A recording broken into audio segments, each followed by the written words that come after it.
Le titre de mon message, c'est « Divine mémoire ». Divine mémoire. On a tous de la mémoire.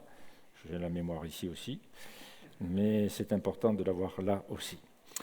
Dans plusieurs pays, en particulier l'Europe, il y a donc une devise nationale. En France, vous la connaissez, liberté, égalité, fraternité, mais d'autres pays qui ne partagent pas la langue française ont une devise nationale en français. C'est le cas pour le Royaume-Uni, donc depuis la monarchie sous Henri V. La devise britannique est française, c'est Dieu et mon droit. Dieu et puis mon droit. Donc c'est cette devise française, d'abord parce que le roi d'Angleterre voulait bien marquer face au roi de France qu'ils avaient le même Dieu, mais qu'en terre d'Angleterre, c'était le droit anglais donc qui faisait force de loi. Pour le royaume des Pays-Bas, donc vous savez que depuis 2022, on n'appelle plus la Hollande, ça s'appelle Pays-Bas, parce que la Hollande, c'est deux provinces d'ailleurs, deux provinces qui s'appellent la Hollande, mais ce n'est pas, bien entendu, les Pays-Bas. Donc les Pays-Bas, et la devise est en langue française. Guillaume Ier d'Orange-Nassau, et plus particulièrement un membre de la famille Orange-Nassau, William Ier, a donc inscrit en devise nationale des Pays-Bas en français « Je maintiendrai ». Je maintiendrai la vertu et la noblesse, je maintiendrai l'honneur, la foi, la loi de Dieu, du roi, de mes amis et moi. Pour le royaume de Belgique, la devise nationale se décline en français pour les Wallons, en néerlandais pour les Flamands et en allemand pour les germanophones de la province du Limbourg. Et elle dit ceci, cette devise nationale belge, « L'union fait la force ». Au Canada, qui est une monarchie constitutionnelle, puisqu'elle est rattachée à la couronne d'Angleterre, le Canada fait partie du Commonwealth britannique, la devise de la province de Québec est « Je me souviens ». Je me souviens que né sous le lys, la couronne de France, je crois, je grandis sous la rose, la couronne d'Angleterre. En ce qui nous concerne, nous, un jour nous sommes nés sous la couronne du roi des rois, du Seigneur des seigneurs. Et nous avons fait de Christ notre roi, et il a fait de nous surtout, avant cela, ses sujets. Mais Dieu a une excellente mémoire. Du plus loin qu'il se souvienne, Dieu n'oublie pas, Dieu n'oubliera jamais. Le seul endroit où Dieu se permet d'oublier, c'est quand il pardonne. Dans Ésaïe 43, 25, il est écrit ceci, alors ça marche, « C'est moi, dit l'Éternel, qui efface tes crimes pour l'amour de moi, et je ne me souviendrai plus de tes péchés. » Et puis, dans Ésaïe 44, 22, « J'ai effacé tes crimes comme un nuage, et tes péchés comme la nuée qui se dissipe au lever du soleil. » Donc c'est là que Dieu oublie. Dieu oublie. Pour autant, souvent dans la Bible, cette parole divine revient, l'Éternel se souvient. Et l'Éternel se souvient, bien entendu, de son alliance. Dans Genèse chapitre 8, verset 1er, Dieu se souvint de Noé, donc Dieu se souvient, c'est comment on est là ? Voilà. Dieu se souvint de Noé, de tous les animaux et de tout le bétail qui se trouvait avec lui. De tous les animaux et de tout le bétail. J'ai posé la question au premier culte, peut-on pécher contre les animaux ? Dieu se souvint de tous les animaux et de tout le bétail qui se trouvait avec lui dans l'arche. Dieu fit passer un vent sur la terre et les eaux s'apaisèrent. Dieu s'est souvenu de son alliance avec Noé. Alors que l'arche était portée par les flots, qu'elle n'était pas propulsée ni par le vent, parce qu'il n'y avait pas de voile, ni par moteur, bien entendu, puisqu'il n'y avait pas à l'époque, mais l'arche suivait une direction particulière, puisqu'elle va s'échouer sur le mont Ararat, qui se trouve dans l'actuelle Arménie, donc conduit par Dieu. Pourtant, pendant 150 jours, à part la mer, le ciel, les animaux dans l'arche, Dieu est absent. Silence total. Pas un SMS, pas un message, rien. 150 jours sans que Dieu parle. Peut-être que Noé a trouvé le temps long, 150 jours. Mais Seigneur, est-ce que tu nous as oubliés ? Est-ce qu'on va rester éternellement entre ciel et terre sur la mer, sur l'eau ? Noé a quand même fait preuve de patience, de calme, de confiance, de foi. Peut-être que les membres de sa famille se sont interrogés, un peu comme nos enfants quand nous les emmenons en voyage. On est bientôt arrivé, quand est-ce qu'on arrive ? On est bientôt arrivé ? Mais Dieu était là. Dieu était là, et son regard fut constamment posé sur Noé, sa famille, sur tous les animaux, sur tout le bétail, et sur l'arche. Peut-on pécher contre les animaux. Il est écrit ceci dans le psaume 29, 10, « L'Éternel siégeait lors du déluge, l'Éternel siège en roi pour toujours. » Voyez-vous, dans ces moments difficiles, dans ces moments cataclysmiques, dans les moments où la terre tremble, dans les moments où les choses semblent s'effondrer sous nos pas, n'oublions pas que Dieu siège. Dans le cabinet des médecins, lorsque celui-ci nous annonce un cancer, lorsque celui-ci nous annonce une terrible maladie, un mal qui est là, eh bien n'oublions pas que dans ce même cabinet, Dieu est là. Et le Saint-Esprit qui est en nous est là. Et qu'il entend en même temps que nous le diagnostic. De toute façon, Dieu savait déjà avant le diagnostic que le médecin allait poser sur nous. Dieu est là, il siège. Lors du déluge, il siège dans les moments les plus difficiles. N'oublions jamais, alors que le sol se dérobe sous nos pieds, notre Dieu règne. Il est tout-puissant et il est souverain. Et au moment voulu par lui, Dieu s'est souvenu de Noé, et c'est ainsi que dans la Genèse, chapitre 9, verset 11, Dieu dit « J'établis mon alliance avec vous, il n'arrivera plus que toute chair soit retranchée par les eaux du déluge, et il n'y aura plus de déluge pour détruire la terre. » Dieu dit « Voici le signe de l'alliance que je place entre moi et vous, ainsi que tous les êtres vivants. » Ce n'est pas que les êtres humains, il y a aussi les animaux. Le bétail, nous l'avons vu tout à l'heure, peut-on pécher contre les animaux ? Ainsi que tous les êtres vivants qui sont avec vous, pour les générations à venir, je place mon arc dans la nuée, il sera un signe d'alliance entre moi et la terre. Quand j'aurai rassemblé des nuages au-dessus de la terre, l'arc paraîtra dans la nuée, et je me souviendrai de mon alliance entre moi et vous, ainsi que tous les êtres vivants. Ici, il est question des animaux, il est question du bétail. Peut-on pécher contre les animaux, contre le bétail ? Et les eaux se transformeront plus en déluge, ne se transformeront plus en déluge pour détruire toute chair, aussi bien celle des hommes que celle des animaux. L'arc sera dans la nuée, et je le regarderai pour me souvenir de l'alliance perpétuelle entre Dieu et tous les êtres vivants qui sont sur la terre. C'est ainsi que Dieu dit à Noé, « Tel est le signe de l'alliance que j'établis entre moi et toute chair qui est sur la terre. » L'arc-en-ciel est un signe pour les êtres humains, mais aussi pour Dieu. Et Dieu, en voyant l'arc-en-ciel, ne peut que se souvenir de l'alliance qu'il a contractée avec l'humanité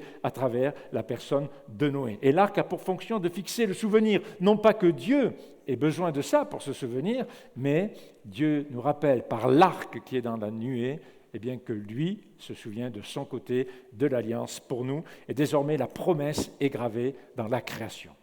Mais Dieu se souvient bien entendu de son alliance, et forcément il se souvient aussi de ses promesses. C'est notre Dieu, le Dieu de la Bible, le Dieu d'Abraham, d'Isaac et de Jacob, le Dieu d'Israël, le Dieu qui tient ses promesses, le Dieu de la parole donnée. Quand Dieu parle, il ne reprend pas sa parole. Il est écrit ceci dans Nombre 23, 19. Nombre 23, 19. Dieu n'est pas un homme pour mentir, ni fils d'Adam pour avoir du regret. Ce qu'il a dit, ne le fera-t-il pas ? Ce qu'il a déclaré, ne le maintiendra-t-il pas ? Et puis, un peu plus loin, dans Ésaïe 55, 11, décidément, arrivé ici, ça bloque, alors je vais laisser la place là-bas à la technique.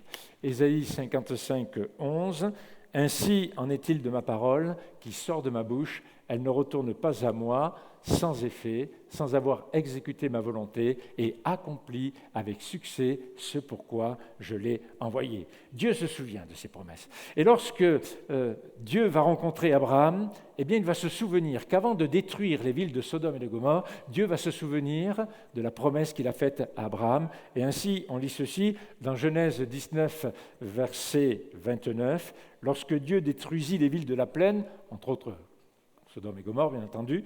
Lorsque Dieu détruisit les villes de la plaine, Dieu se souvint d'Abraham, Genèse 19, 29, et retira Lot du cataclysme lorsqu'il bouleversa les villes où Lot habitait. Et puis, dans Genèse 21, premier, Dieu va se souvenir de la promesse qu'il a faite à Sarah.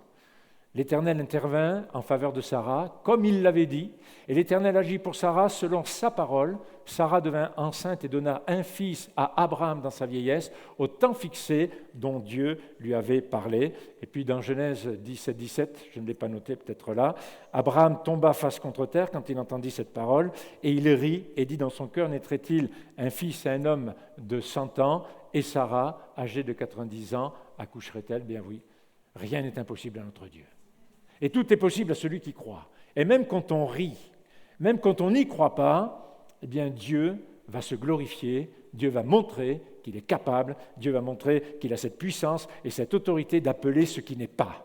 D'appeler ce qui n'existe pas l'existence, Dieu a cette capacité-là de le faire parce que c'est notre Dieu. Et bien des années plus tard, alors que les Israélites, les descendants d'Abraham, vont souffrir cruellement dans l'enfer de l'esclavage égyptien, il est écrit ceci dans Exode chapitre 2, verset 24, « Dieu entendit leur soupir, Dieu se souvint de son alliance avec Abraham, Isaac et Jacob. Dieu ne peut pas nous oublier. Et quels que soient les moments difficiles, quels que soient les travers à travers lesquels on peut passer, les injustices que nous pouvons supporter, Dieu, lui, ne nous oublie pas et ne nous oubliera jamais. Dieu va se souvenir aussi des rêves prophétiques qu'il avait donnés à un jeune homme, Joseph, 11e fils de Jacob, mais premier-né de Rachel et de Jacob. Jacob va se consoler du décès de son épouse Rachel en portant toute son affection sur Joseph. Et Joseph va donc être le chouchou de Jacob, ce qui ne va pas plaire aux frères de Joseph, et on peut le comprendre, parce qu'on n'a pas à faire de différence. Et finalement, à un moment donné, lorsque le papa Jacob va envoyer son fils Joseph vers ses frères, ces derniers, lorsqu'ils ont vu arriver le chouchou de papa, ont concocté pour lui un plan méchant. Et c'est ainsi qu'ils vont se jeter sur leur frère et le vendre à une caravane d'Ismaélites, en sachant que Ismaël est aussi descendant d'Abraham. Les enfants d'Isaac vendent à Ismaël leur frère. C'est la même famille. Isaac est d'Abraham, Ismaël est aussi d'Abraham. Et c'est dans ce contexte-là que parfois il peut y avoir des affaires de famille ou des histoires de famille qui font que.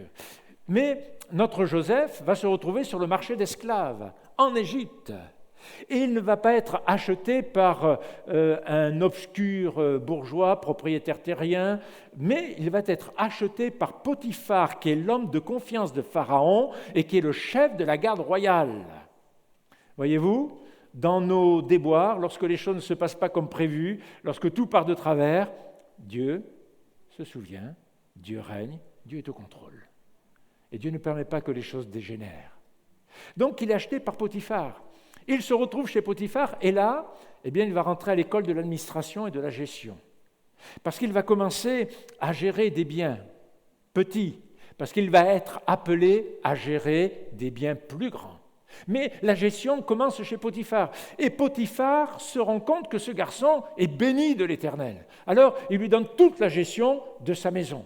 Et c'est ainsi que la maison de Potiphar prospère à cause de Joseph, qui a cette sagesse, qui a ce discernement, cette onction, cette présence de Dieu. Et puis, voici qu'il y a un conflit entre Madame Potiphar et Joseph. Et lorsque Potiphar rentre et que sa femme dénonce Joseph comme étant celui qui a tenté de la séduire, alors que c'était elle qui a tenté de séduire Joseph, Potiphar, qui est un homme intelligent, qui comprend que dans cette affaire-là, sa femme a un rôle non négligeable, mais pour ne pas qu'elle perde la face et pour que lui n'ait pas une tête grosse comme ça en rentrant à la maison, il fait jeter Joseph en prison. Parce que si la chose avait été vraie, étant chef des gardes, il n'aurait pas attendu qu'il y ait le tribunal, il aurait fait procès dans sa maison, il aurait égorgé Joseph. Mais Potiphar se doute que ce n'est pas possible, un garçon comme ça, ce n'est pas possible. Donc il le met en prison. Comme ça, sa femme n'est pas déshonorée, lui, il est tranquille, elle ne lui prendra pas la tête, et puis notre Joseph est en prison. Voilà, donc il est en prison, on fait avec. Alors, parfois on se demande, mais est-ce que vraiment c'est Dieu qui a parlé? Est-ce que ce n'est pas la chair, c'est bien le Saint-Esprit? Pose des questions quand même, tout va de travers. Le Seigneur avait dit que mon père, mes frères se prosterneraient devant moi, je me retrouve en prison, moi. Et mon père et mes frères sont loin de se douter que je suis en prison, moi. Et puis voilà que 2 officiers supérieurs de Pharaon ont mal agi, donc Pharaon, du coup, les envoie en prison. Mais pas dans n'importe quelle prison, dans la prison où il y a Joseph.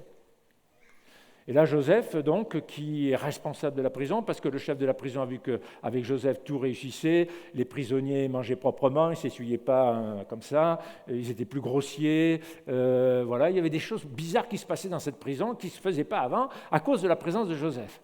Et puis un matin, Joseph arrive et il voit ces 2 hauts fonctionnaires abattus, tristes. « Mais Seigneur, mais qu'est-ce qui vous arrive? Pourquoi vous êtes abattus ?» On a fait tous les 2 un songe, un rêve, mais personne ne peut nous l'expliquer. Et Joseph a dit, mais dites-moi votre songe. Le panetier, qui était responsable du pain auprès du roi, lui parle de son songe, et Joseph lui dit, tu vas sortir dans 3 jours, et puis tu seras pendu. Les chansons, qui étaient un peu encouragées dans l'interprétation de l'autre, donnent aussi son rêve, et lui dit, tu seras rétabli dans 3 jours, tu sortiras dans 3 jours, et tu seras rétabli dans tes fonctions. Souviens-toi de moi. Et Dieu a permis, comme je le disais tout à l'heure, Dieu a permis qu'il y ait 50% qui restent vivants. 50% sur lequel il peut compter, parce que si tous les deux avaient été pendus, c'était cuit pour Joseph. Mais au moins, il y en a un qui en sort vivant. Mais pensez-vous que les chansons vont se souvenir de Joseph? Quand vous sortez de prison, que vous retrouvez vos fonctions, que vous êtes auprès de Pharaon, vous êtes heureux, et vous oubliez celui qui vous a permis peut-être d'avoir cette espérance. Donc il a oublié Joseph. 2 ans plus tard, parce que Dieu se souvient, heureusement, 2 ans plus tard, Pharaon fait un rêve. On va frapper haut là, c'est plus des fonctionnaires, on va taper sur le roi. Pharaon fait un rêve, il a 2 songes qu'il n'arrive pas du tout à expliquer. Là, les chansons se souviennent de quelqu'un qui dans la prison lui a interprété les songes. Alors vite, on va à la prison, on rase, on shampoigne, on lessive, on crème notre Joseph, on lui met une belle tunique, parce qu'il faut le rendre présentable devant Pharaon quand même. Et puis, hop, on le propulse devant Pharaon. Joseph interprète les 2 songes, il donne aussi des conseils, parce que c'est bien d'avoir une parole de connaissance, mais qu'est-ce que je fais de ce que je sais maintenant? Et c'est là que la parole de sagesse va m'aider à savoir faire de ce que je sais. Et c'est ainsi que Joseph va se retrouver le second après Pharaon. C'est une promotion fulgurante. Tout à l'heure, la prison, là dans le palais, le second en Égypte, seul le trône le séparera de Pharaon, et c'est ainsi que notre Joseph va prospérer. Et lorsque ses frères, quelques années plus tard, après le décès de leur père, viennent auprès de Joseph, Joseph dit ceci: « Vous aviez formé le projet de me faire du mal, Dieu l'a transformé en bien. » Littéralement, vous avez médité le mal pour moi, Dieu l'a médité en bien, pour accomplir ce qui arrive aujourd'hui et pour sauver la vie d'un peuple nombreux. Et Joseph a appris une chose, le pardon.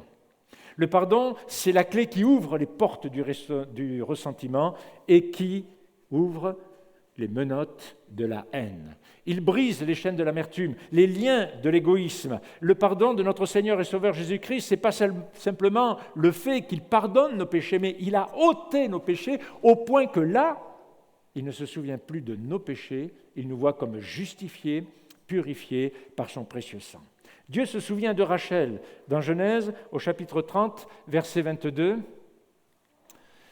Dieu se souvient de Rachel dans Genèse chapitre 30, verset 22. Décidément, il y a des choses un peu bizarres et spéciales qui se passent ici. Alors, Genèse 30, 22, Dieu se souvint de Rachel, il l'exauça et la rendit féconde. Regardez, dans cette phrase, il y a 3 verbes. Se souvenir, exaucer et rendre féconde. Et là, ici, on voit l'action de Dieu. Cette action de Dieu qui va rompre le silence. Cette action de Dieu aussi qui va faire en sorte que Dieu prend l'initiative aussi pour enlever la stérilité qui frappait Rachel. Il va déployer sa grâce et démontrer ainsi envers Rachel et envers Jacob sa fidélité. Enfin, Joseph. Et par Joseph, Rachel n'est plus stérile. Par Joseph, elle est devenue mère et son rang d'épouse de premier rang devient inébranlable. Et c'est à partir de ce moment-là, au moment où Rachel a mis au monde Joseph, que l'on va quitter le tonton Laban pour retourner au pays de la promesse. Dieu va se souvenir aussi de la femme d'Elkana, du nom de Anne. Et plus précisément, l'Éternel va se souvenir de la prière de Anne. Nous lisons ceci, voilà, dans 1 Samuel 11, Anne fit un vœu et dit: Éternel des armées, si ton regard s'arrête sur l'humiliation de ta servante, et si tu te souviens de moi, et n'oublie pas ta servante, et si tu donnes un garçon, oui, c'est très précis, un garçon, soyez précis dans la prière, me donne un garçon à ta servante, je le donnerai à l'Éternel pour tous les jours de sa vie, et le rasoir ne passera pas sur sa tête, parce qu'il sera bien entendu consacré à l'Éternel. Au verset 19, Elkana connut donc sa femme Anne, qui devint enceinte, et au verset 20, dans le cours de l'année, Anne donc devint enceinte,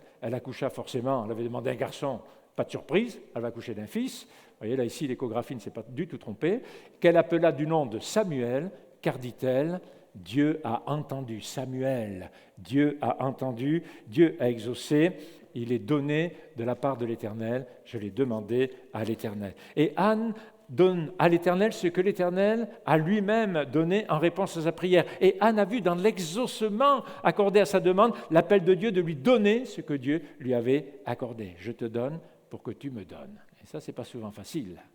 Je te donne pour que tu me donnes. Écoutez les enfants, quand vous donnez quelque chose, écoutez-les entre eux.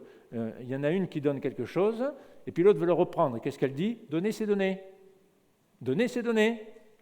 Et Anne n'a pas dit « donner, c'est donner », mais elle savait, puisqu'elle l'avait dit dans sa prière, qu'elle le consacrait à l'Éternel. Elle n'est pas revenue donc sur sa prière, elle a bien consacré à l'Éternel Samuel. Et c'est à cet appel qu'elle répond en lui consacrant donc le don qu'elle a reçu. Et Samuel, qui sera toute sa vie au service de l'Éternel, fut à la fois juge, c'est-à-dire défenseur et chef de son peuple, mais aussi prophète et aussi sacrificateur.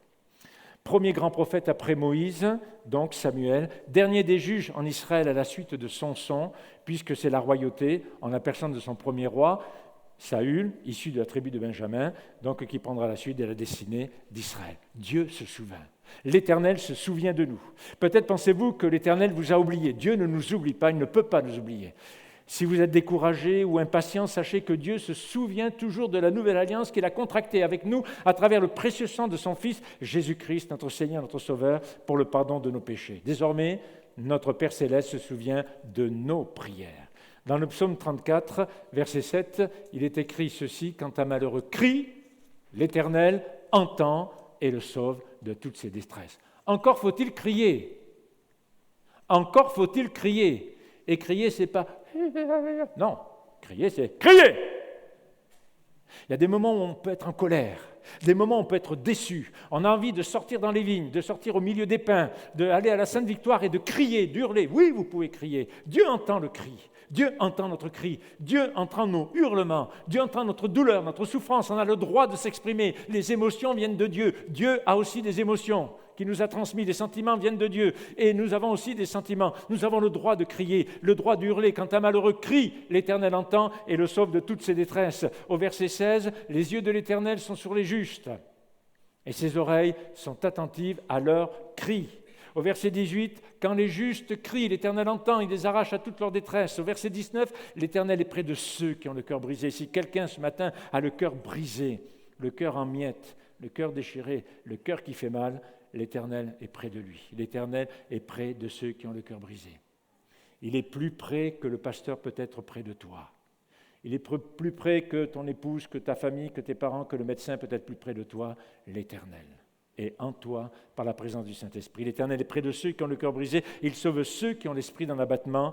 Dans Jean 14, 13, Jésus dit « Et tout ce que vous demanderez en mon nom, je le ferai, afin que le Père soit glorifié dans le Fils. Si vous demandez quelque chose en mon nom, je le ferai. » Marc 11, 24, « C'est pourquoi je vous dis, tout ce que vous demandez en priant, croyez que vous l'avez reçu, et cela vous sera accordé. » Et dans 1 Jean 5, 14, « Voici l'assurance que nous avons auprès de lui, si nous demandons quelque chose selon sa volonté, il nous écoute. » Oui, c'est sa volonté que nous soyons guéris, sa volonté que nous soyons délivrés, c'est sa volonté, en tout cas c'est sa volonté première. Et je ne discute pas la volonté première de Dieu pour ma guérison, après il me conduira comme il voudra, mais c'est sa volonté première. Et cette volonté, elle est là dans sa grâce. Et notre Père Céleste se souvient des promesses faites en faveur de nous, ses fils et ses filles. Dans Luc 24, 49, Jésus dit « J'enverrai sur vous ce que mon Père a promis. » Et ça, on ne l'oublie pas. Mais vous, restez dans la ville jusqu'à ce que vous soyez revêtus de la puissance d'en haut. Ils ne sont pas restés 1 jour, 2 jours, 3 jours, 4 jours. Non, ils sont restés 10 jours. Et ils ne savaient pas que ça allait durer 10 jours. Mais ils savaient que Dieu allait se souvenir de la promesse. Acte 1, 5, « Car Jean-Baptiste a baptisé d'eau, mais vous, dans peu de jours, vous serez baptisés d'Esprit Saint. » Au verset 8, « Mais vous recevrez une puissance, celle du Saint-Esprit sur vous, pour faire des miracles, pour faire des choses extraordinaires. Non, pour être mes témoins. Vous serez mes témoins à Jérusalem. » Et le reste suit, bien entendu, la sainteté, les miracles, à Jérusalem, dans toute la Judée, dans la Samarie et jusqu'aux extrémités de la terre. Et dans Actes 2, 33, élevé par la droite de Dieu, il a reçu du Père l'Esprit Saint qui avait été promis, parce que Dieu se souvient de ses promesses, et il l'a répandu, comme vous le voyez et l'entendez.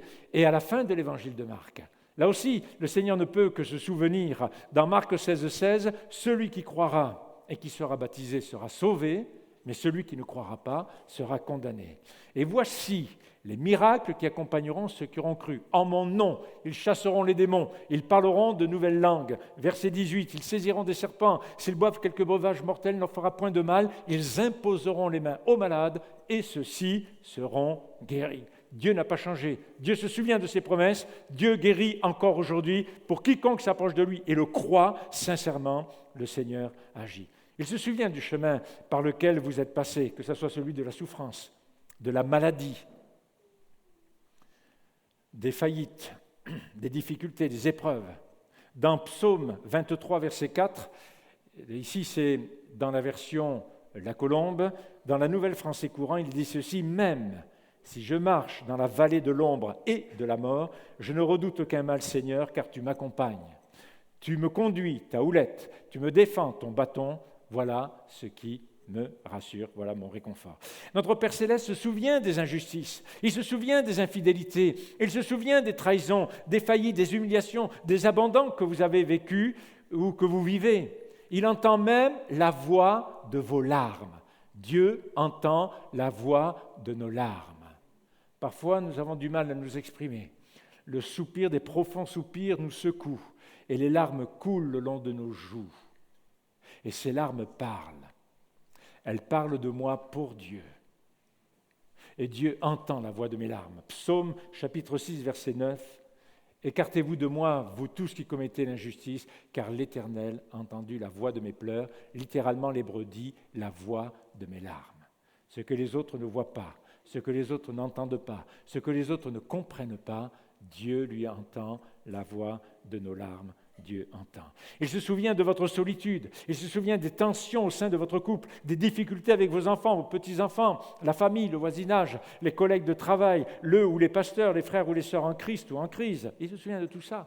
L'Éternel se souvient et il ne peut que se souvenir pour ensuite agir et manifester sa gloire. Oui, Dieu a cette capacité de se souvenir. Pourquoi ? Eh bien, pour changer le cours des circonstances, pour renverser les situations, bouleverser l'ordre des choses établi par l'être humain, pour manifester sa puissance souveraine. Vous avez dit ça, mais mon Dieu dit ça. Vous avez fait ça, mais mon Dieu va faire ça. Parce que Dieu est souverain. Notre Dieu règne. Et ce n'est ni le péché, ni l'injustice, ni la souffrance, ni la maladie, ni le deuil, ni la mort, ni l'enfer qui auront le dernier mot. Mais c'est notre Dieu, parce que Dieu se souvient. Apocalypse 21, verset 4.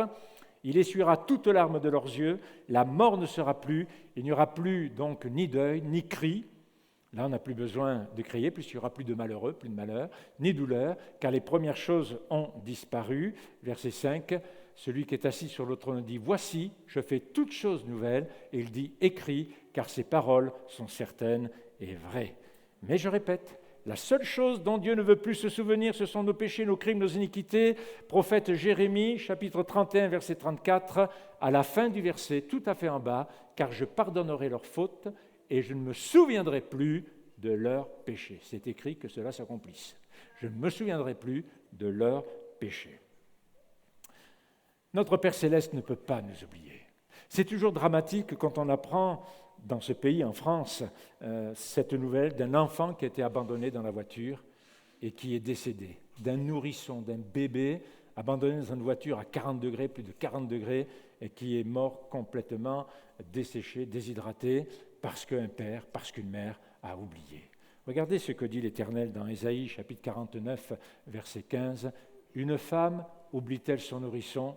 Bien dans ma génération, malheureusement, ça se passe. » N'a-t-elle pas compassion du fils de ses entrailles ? Malheureusement, dans ma génération, des bébés sont frappés, des enfants sont battus, sont maltraités. Quand elle l'oublierait, moi, dit l'Éternel, je ne t'oublierai pas. Je ne t'oublierai pas.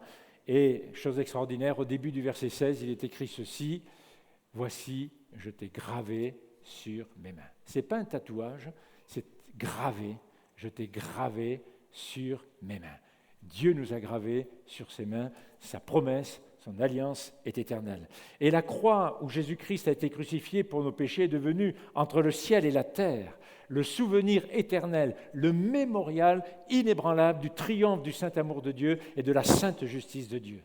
La croix plantée au lieu dit Golgotha souligne le triomphe éternel de Jésus-Christ sur le mal, sur la loi, sur la chair, sur le monde et sur la mort, triomphe auquel nous sommes associés. Dans Luc 22, verset 19, il est écrit ceci, c'est Jésus qui institue la Sainte Seine. Il prit du pain et après avoir rendu grâce, il le rompit, il le leur donna en disant, ceci est mon corps qui est donné pour vous, faites ceci en mémoire de moi. La version du Semeur dit, faites ceci en souvenir de moi. De même, il prit la coupe après le repas et la leur donna en disant, cette coupe est la nouvelle alliance en mon sang qui est répandue pour vous. Et là encore, eh bien, faites ceci, c'est le sang de la nouvelle alliance, et faites ceci donc en mémoire de moi, ce sang qui est répandu pour vous. Et on comprend que l'apôtre Paul, dans cette institution de la Sainte Seine, dans 1 Corinthiens, chapitre 11, verset 23, va rappeler cela. Car moi, dit Paul, j'ai reçu du Seigneur ce que je vous ai transmis. Le Seigneur Jésus, dans la nuit où il fut livré, prit du pain. Et après avoir rendu grâce, il le rompit et dit, ceci est mon corps qui est rompu pour vous. Faites ceci en mémoire de moi, ou faites ceci en souvenir de moi. Au verset 25, de même après avoir soupé, il prit la coupe et dit, cette coupe est la nouvelle alliance en mon sang, faites ceci en mémoire de moi ou en souvenir de moi, toutes les fois que vous boirez, car toutes les fois que vous mangez ce pain et que vous buvez cette coupe, vous annoncez la mort du Seigneur jusqu'à ce qu'il vienne, parce que nous souvenons qu'il se souvient qu'il doit revenir. Nous nous souvenons qu'il se souvient qu'il doit revenir. Et si une partie de l'Église ne croit plus dans le retour de Jésus-Christ, si une partie de l'Église a mis dans l'oubli le retour de Jésus, la seconde venue de Jésus sur les nuées du ciel, pour enlever ses élus, avant de revenir sur la terre, régner 1000 ans à partir de la Jérusalem actuelle, et avant que tout ne s'arrête, que tout ne s'efface pour repartir avec quelque chose de neuf et de nouveau, Dieu se souvient que son Fils doit revenir. Il est venu une fois et il reviendra encore sans qu'il soit question du péché, nous dit la parole de Dieu. Oui, Dieu, le Père, le Fils, l'Esprit Saint, se souvient de ses promesses. Et le Père se souvient que la croix où son Fils unique, Jésus-Christ, versa son précieux sang pour nous, pécheurs de la terre, est le fondement de notre justification. C'est un signe, comme l'arc dans la nuit, la croix reste un signe inébranlable, ineffaçable. La croix a été plantée sur la terre. Parce que c'est là que nous, pécheurs, nous vivons sur la terre. La croix n'a pas été plantée sur Vénus, Jupiter ou Mars, mais la croix a été plantée sur la terre. Parce qu'il y a des gens qui pensent qu'il y a d'autres galaxies, d'autres endroits habités, etc. Ben, moi, je m'occupe d'ici, et Dieu s'occupe d'ici. Donc nous parlons d'ici. Ne nous perdons pas dans des discussions qui veulent nous éloigner du fait que je dois régler le problème du péché ici et maintenant, parce que c'est sur cette terre, au lieu de Golgotha, que la croix de Jésus-Christ a été plantée. Donc le Père se souvient que par cette croix, c'est le fondement de notre justification. Le Fils se souvient de la croix qu'il a subie par amour pour le Père, l'Esprit Saint et l'humanité pécheresse. C'est là qu'interviennent les 3 crucifixions.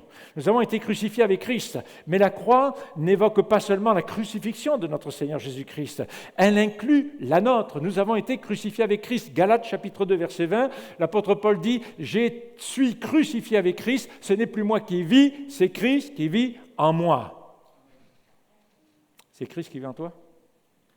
C'est Christ qui vit en toi? Ah, alléluia. C'est Christ, hein?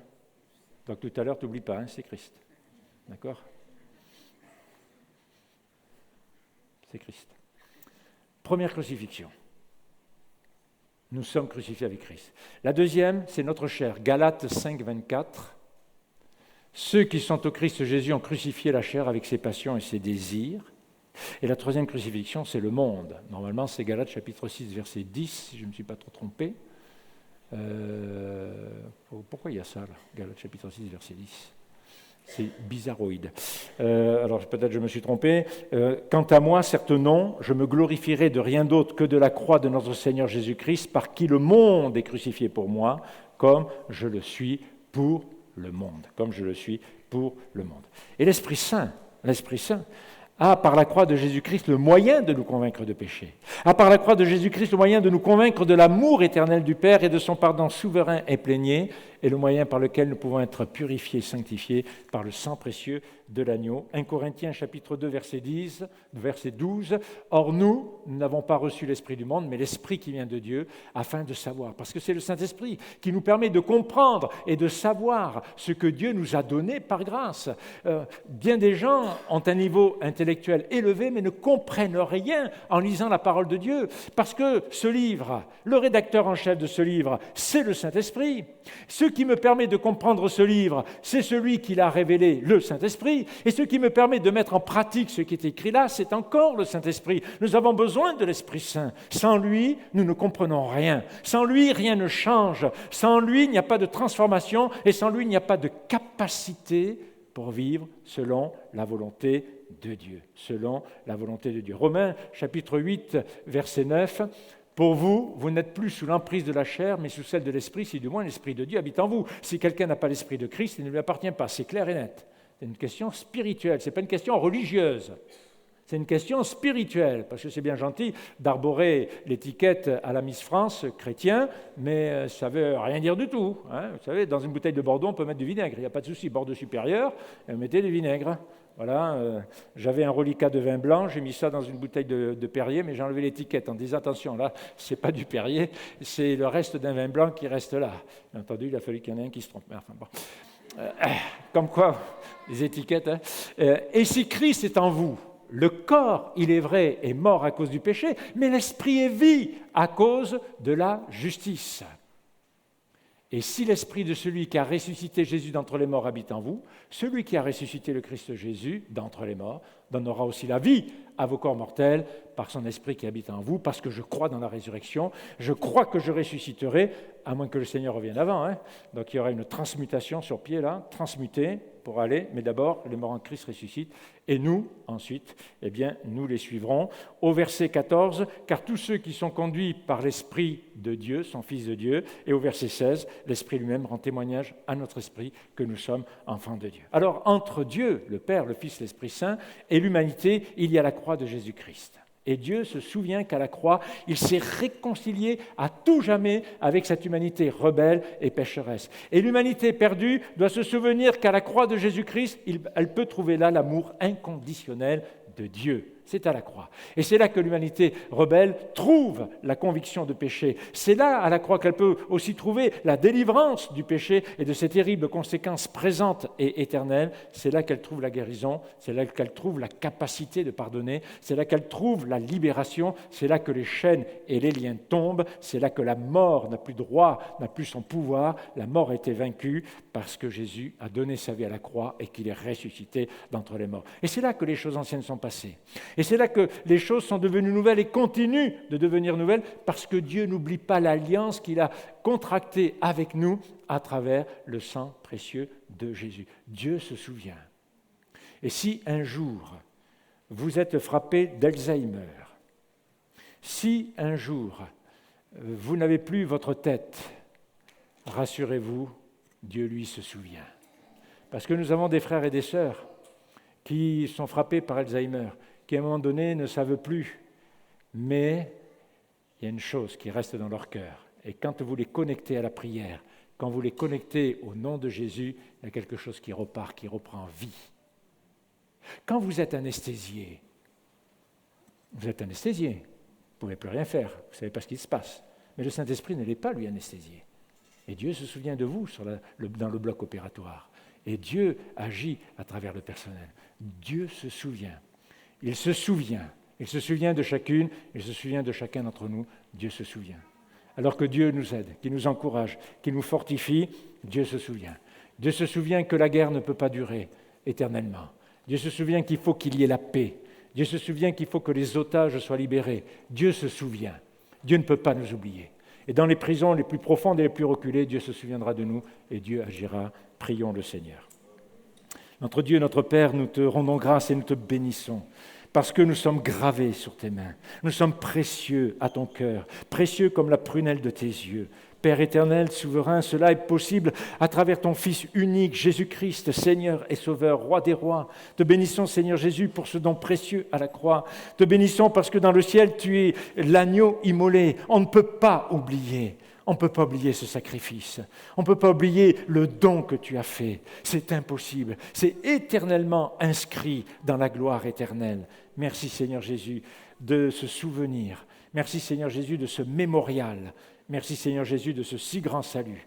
Maintenant que ta grâce et ta bénédiction reposent sur chacune de nos vies, que ta grâce et ta bénédiction nous accompagnent Seigneur, et nous te prions pour que tout au long de cette semaine qui a commencé sous ton saint regard, tu sois ce grand pasteur, ce grand berger qui continue de prendre soin de chacune et de chacun d'entre nous. À ton nom soit toute la gloire Seigneur Jésus. Amen.